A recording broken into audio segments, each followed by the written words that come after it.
ner malaken yam bia kamal kan online TV channel en walle shanka jandang ro bakel ka pay baro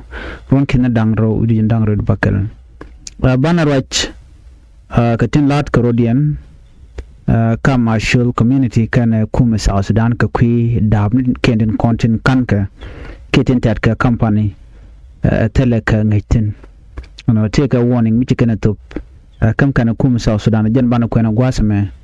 nating one right now ka South Sudan kuna rin je special door and kona shamka tin shamka kwa ken ka chikerit right now they are waking up ka je report me bana jalinga kan kon weniam me jira mu jirid gwasame gore janojin der channel der je support der subscribe ku notification bell der je twan ko mi tete mi shiwerech mi sha la re gwatame da shamala shibe kaji kapet ko nyoga ne ko ken raja me rany magwa mugoro dealing rai wiki South Sudan ngai kona gwano tido tingwan tiketin surely community connected rai wiki South Sudan kada tanien bote ke Uganda duna surely community me ke surely tribe lakin chik banial shi kwarken chik berar rai wiki South Sudan take a serious concern michikan lep ka kwi natural resources ke kwakten konti la kwakpin tela nyinke la damne natural resource te natural resource ne tinanka kake ke pai kake ke nanka ke kampantin kon tinte rai wike South Sudan ka cha community cha mu ga dur ka chu community ba titine ga tin kon to history cultural state gwada me shi community leaders chitkamen la ne kon la kwar community ka chiga banyal chikala do nena ta dana tet kani da pre dwarin ke natural resources kan kan local people kan ka consult ke kan ka laler eno nanka damnu kun ki bu company me bo operate Raymondun be damnu bakanan jane kan ka consult ke kan ka laler ko en Eastern Equatoria take mining companies company content kwa da kwa jele la kam garara kan baynya umu kan kwak wa kan panke la bene kan bi cooperate chika right connecting content la communities right now chi community leadership ko ben yalan wonene shul community kan chiro din jate rumana le roda kan chiro so ton kenyan ko show mi tem le roda de ne laler na dene watch yo mi channel dan kula linkage ko na agree and then yan kula woni am ten chi ndia be biya company biya belep biya dabdo biya nang rar kan ya rakene ka do chalat gwasme kan community mo kan ni mun kan natural resources la goli ke damne kan ko tela na yer ke la na jago bna we ko makana kan ka consult ke kan ka laler la te direct ngwan lat ko dien so ku je mo kan chi chong no da kan channel laler si community me charaje jo chala do ne miteka mining milatke alo kam ke ngwana kam karare monda dien kona ro kene dien yabde dien laler no gone yo bne damne kete dien community dien kan bol but kan ka lalet no gwaz me shika woni kuleto ka changol bangwan ka pay baro ron kin dangro do bakal ano ne alamu kan charge address ne me bakono ngiki bakono kor mo charge be lonka makapu je chong ci kwarken ci gore wiki juba ala community representative ci we ka juba ci ko right katin content nyon ka surely people ci gore ka ku kwari la governance ci gore ka ku security situation ci gore ka jen ku development kana mon kana ku natural resources ka ku siyasa ka ki politics ka ci gore ba ka jen ku peace agreement ne da na sha ta adapting ma charkan self ke me yadit ka duptin kon atin dew na am yam ka rewi ke South Sudan mishikan ro ajoni hen wena mo chete mani kan ka kamrar men da na gol kan de la de kum South Sudan ti kan kamrar no kon sanan yam longa ke malat kene kan jen ta da na kam ke mineral likirar ke je tele kanech ajen man yam ajen kan all these activities ala mineral exploration activities tilat ke ka surely land ke mun surely kane laler kan me mejak kan local community de ka laler mi kan no no bi company to bi cooperate de ka lat commission jen ba kor ngwan ba kano shi actually community ka la do ne la actually community leader kwarkin ti ka la do ne kan mi kan mo mu we to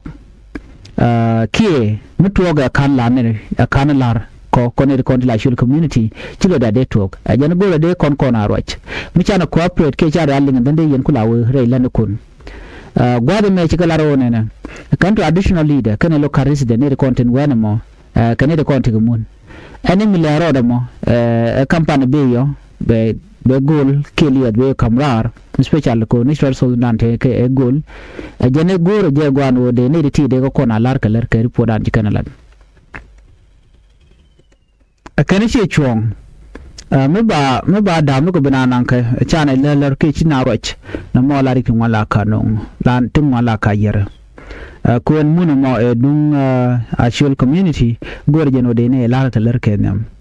cha jo mo cha jala de kan tu ga ente wo nyam mite mulat ka bane ko lalar so liang mana lero do gwasme ko ngai kon dial kon to la shuli community kan ngam ben yale wala be karwach no cha munin cha cham ko gwan ber ban ngani to right now ger karodian no ko gwada na shiga dolten kan de kontre ki jubba ci kala do de gonen no munda cha liede cha be kamrar special ngade la natural sources goal biya ko rai kanete content la local leader ne content wena mon la community mishi agree ka den ba no mo ba je dele ka cikan kuma je no shi dia bene yen ke de mi biya kwa ka biya benang yo mi na rai na yo biya ngai kamun chi mundun munda mun actually ka kuje mon mite mi le ro de yen ko na rai kane ko la local communities yo mi cha na agree yo na cooperate to tok cheng le yen le ndable le nang de ngaje no shi ko na agree ban mi kan ko na agree ten che chuong no de yen nang shi kan mo shi kan ya pin gwa da na rai keten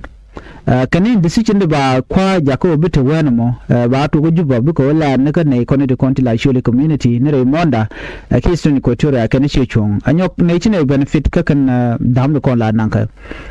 ken nyam tikana jugo no ne men nyam gone longo den te ka communication adi ne lem dana to di ne kona consulted di yen men dana cha resap kimen cha no ne la community di na ling di yen men dan de community bade je benefit di na ngun cause mi china right chikala do ne mining activities shi kan non correct on o mi cha kan cha ngota ga gu ngota ko de mun mo de resource ga de kamrar ke je chela do ne chikala do any leader mu ignore na me bikana logo no bikana la let ke bikana ling Cameroon bala difficult long ko baje control rek mission mane right now chimi chala ni won la community ni right now je karodian chikan ngaje gwano de an kuma right self kem yadi don chikan goro de na de ko nyam goro no ne dial bike je so right now chi actually community chikan de ne ko mu kan resolong ta ku mal ka dum mandan lat kare wika so Sudan you can self ke kan ne ga dial no la da mal ka opposition ko mu kan ci amal ci alat ko opposition ana burite man bu gore lat ko kije molim kan salbu kem yadi deno de kan yo mura ke kan dak ma char kan bon yalen ko ken tintere wi ka sa Sudan ko de mal dara ben ko mu kan ci mal ci be bi man bu ga jang ro nyal bi bu ga de lat bi bu ga man so no mo el po mu ji kan lat kalat kan salbu kem yadi ana de ki dara jalen ci man ngai kono so of course to the alti ngai kono la natural resources and moon take resources okay special channel la kon we kon ke resource to kon ke liet ne ti tikan ke goal channel de post ka post den awayen re we do mi cham ganin kun kashi a benefitin la res in that case